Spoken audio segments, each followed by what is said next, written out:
कई सारे brokerage reports भी आई है आज सुबह। कल इलेक्शन आउटकम आया और उसके चलते कई सारी ब्रोकरेज रिपोर्ट्स आई है, उस पर नज़र डाल लेते हैं। सबसे पहले जेफरीज की रिपोर्ट पर नज़र डालते हैं।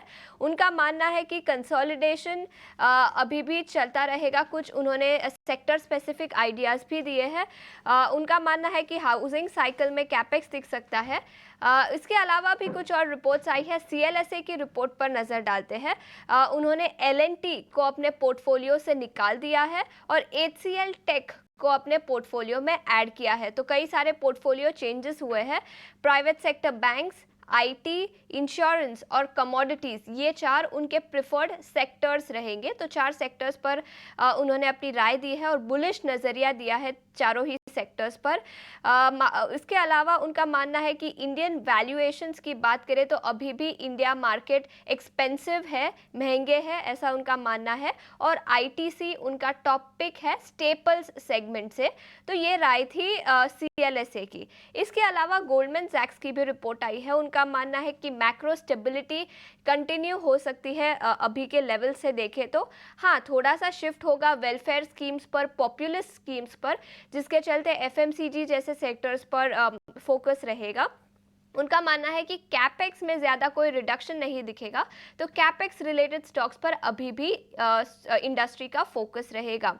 उसके अलावा मॉर्गन स्टैनली की भी रिपोर्ट आई है, उस पर भी नज़र डाल लेते हैं, जहां उनका मानना है कि शॉर्ट टर्म में थोड़ा सा नज़रिया बदला है, लेकिन मीडियम से लॉन्ग टर्म के लिए इंडिया का आउटलुक अभी भी काफ़ी पॉजिटिव है। वॉलेटिलिटी में कल ज़ोरदार स्पाइक दिखी, लेकिन वॉलेटिलिटी अब कम होती हुई नज़र आ सकती है भारतीय बाजारों के लिए। और रिफॉर्म्स जो हमने पिछले 10 साल में देखे हैं वो कंटिन्यू हो सकते हैं अगले कुछ सालों के लिए। तो मीडियम से long term outlook Morgan Stanley का अभी भी काफ़ी पॉजिटिव है। इसके अलावा आईआईएफएल की रिपोर्ट आई है, उस पर भी नज़र डालते हैं। उनका मानना है कि पॉपुलिस्ट मेजर्स पर स्ट्रीट की नज़र रहेगी। सभी गवर्नमेंट को पॉपुलिस्ट मेजर्स पर फोकस करना पड़ेगा। पीएसयूज, कैपिटल गुड्स पर थोड़ा सा इम्पैक्ट देखने को मिल सकता है इस अप्रोच के चलते, लेकिन उसके बावजूद डिफेंस सेक्टर पर से अपनी नज़र हटानी चाहिए। उन्होंने अवॉइड की रेटिंग दी है डिफेंस सेक्टर पर। और सन फार्मा, अपोलो हॉस्पिटल्स को उन्होंने ऐड किया है लार्ज कैप स्पेस से। और एसबीआई और बीपीसीएल को उन्होंने अपने पोर्टफोलियो से निकाल दिया है। तो कई सारे स्टॉक स्पेसिफिक आइडियाज़ भी दिए हैं आईआईएफएल ने। इसके अलावा एक्सिस कैपिटल का मानना है कि एडमिनिस्ट्रेटिव और लेजिस्लेटिव चेंजेस पर उतना ज़्यादा इम्पैक्ट नहीं होगा।